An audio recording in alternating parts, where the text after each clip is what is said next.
करते हैं। हमारे साथ हैं वकील वरिष्ठ और साइबर लॉ एक्सपर्ट प्रशांत माली जी। सर, ये डीमैट डकैती, ये क्या टर्म है? देखो, डीमैट होल्डर हो आप, तो आपको ये हैकर क्या करेंगे कि आपसे मीठी बातें करके आपके आपसे पासवर्ड ले लेंगे, आपका पिन नंबर ले लेंगे, ओटीपी से, जो ओटीपी आता है जी। उससे। और आपके अकाउंट पे आपका जोर नहीं है, अभी उनका जोर है, मतलब वो आपका अकाउंट मैनेज करने लग जाते हैं।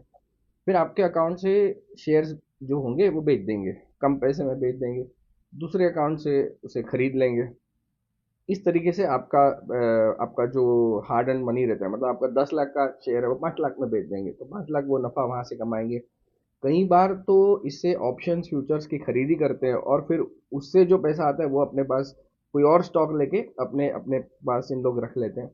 तो ये मुख्यतः इस तरीके से होता है कि आपको ये फ़ोन करके आपकी यारी दोस्ती करेंगे, फिर आपके अकाउंट का कंट्रोल लेने के लिए आपको कुछ लिंक भेज देंगे आपके मोबाइल पे, फिर आपका फ़ोन पूरी तरह से हैक कर लेंगे, या फिर उस अकाउंट में लॉगिन करके चेंज ऑफ पासवर्ड का रिक्वेस्ट भेजेंगे, और जो आपको ओटीपी आएगा, आप खुद उनके साथ जब ओटीपी शेयर करेंगे तो आपका डीमैट का कंट्रोल उनके हाथ में चला जाता है।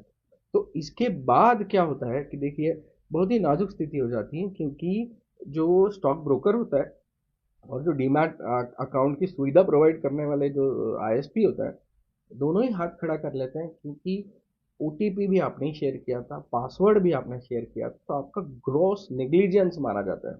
तो इसके लिए चाहिए कि जो ग्राहक है वो ये जाने कि बिकॉज डीमैट के फ्रॉड इतने बड़े हैं कि डीमैट अकाउंट का पासवर्ड किसी से शेयर ना करें। डीमैट अकाउंट को पासवर्ड चेंज करने का जो ओटीपी रिक्वेस्ट आता है वो किसी से शेयर ना करें। जो बैंकिंग आपका अकाउंट है उसके लिए जितनी आप सुरक्षा सुरक्षा लेते हैं, वही सुरक्षा आपको यहाँ पे भी लेनी है। यही सवाल यहाँ पर पैदा होता है कि इतनी सभी डीमैट ब्रोकर, चाहे तो स्टॉक ब्रोकर कंपनी हो या सरकार हो, अवेयरनेस लगातार फैलाया जाता है कि आप किसी को ओटीपी शेयर मत कीजिए, किसी के इस तरह से बहकावे में नहीं आइए। लेकिन उसके बावजूद लोग आ जाते हैं, तो ऐसा क्या जादू चलाते हैं, किस तरह की बातचीत करते हैं वो लोग? इसको सोशल इंजीनियरिंग कहा जाता है। सोशल इंजीनियरिंग मतलब आपको किसी चीज का झांसा देना या किसी चीज से डरा देना। दो मुख्यतः आपकी साइकी पे खेला जाता है कि आपको किसी लुभावना एक स्कीम बताई जाती है जिससे आपके पैसे डबल हो या आपको ज्यादा मुआवजा मिले उससे, या आपको डराया जाता है कि भाई आपका पासवर्ड चेंज हो गया है, यहाँ से पैसा निकल सकता है आपका, इसलिए आप मुझे पासवर्ड दीजिए और मैं चेंज कर दूंगा, वगैरह वगैरह। तो ये दो तकनीक यूज करते हैं, और इनमें इनको जो बाकायदा ट्रेनिंग भी दी जाती है कि ये सब चीज़ सोशल इंजीनियरिंग की ट्रेनिंग भी होती है उनसे। तो मैं ये भी चाहता हूँ कि ये जो स्टॉक ब्रोकर है या जो डीमैट सर्विस प्रोवाइडर कंपनी है, इसको सेबी ने कंपलसरी कर देना चाहिए कि अगर आपका इतना टर्नओवर है तो इतना टका आप कंज्यूमर अवेयरनेस पे खर्च होना चाहिए आपको।